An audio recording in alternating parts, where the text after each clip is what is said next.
राधे राधे दोस्तों, आपका बहुत बहुत स्वागत है मेरे चैनल में। मैं आज आपको अजा एकादशी की कथा सुनाने जा रही हूँ।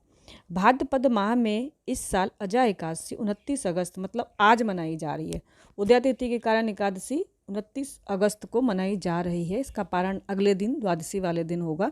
अगर आप व्रत रखते हैं तो ये कथा आपको सुनना बहुत ज़रूरी है। इससे आपके सभी पाप नष्ट हो जाएंगे। पुराणों के अनुसार एकादशी का महत्व स्वयं भगवान श्री कृष्ण ने धर्मराज युधिष्ठिर को बताया था। कृष्ण बोलते हैं कि भादो मास के कृष्ण पक्ष की एकादशी का नाम अजा है। इसका महत्व गौतम मुनि भी बहुत बखूबी जानते हैं, जिन्होंने युगों का परिवर्तन कर दिया।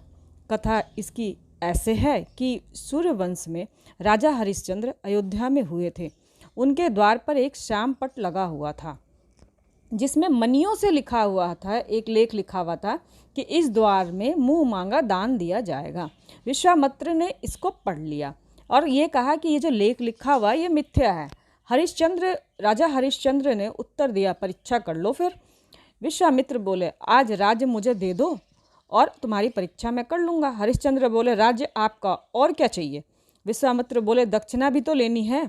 राहु केतु और शनि की पीड़ा भोगनी सहज है।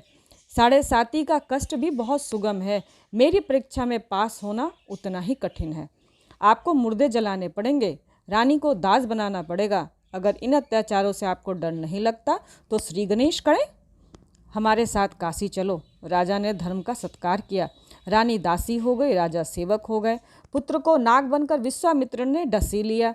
ऐसी परिस्थिति में भी राजा हरिश्चंद्र ने सत्य का त्याग नहीं किया, लेकिन मन में शोक की अग्नि भड़क रही थी और वो शोक समुद्र में डूब गए और सोचते रहे कि ऐसा मैंने क्या कहा है, ऐसा क्या करा है, कहाँ जाऊँ, कैसे मुझे मुक्ति मिले। उस समय गौतम मुनि के दिल में दया आई। उन्होंने देखा अनेक कष्ट सहे, लेकिन वो सत्य से विचलित नहीं हुए। तब एक दिन उन्हें गौतम ऋषि मिले।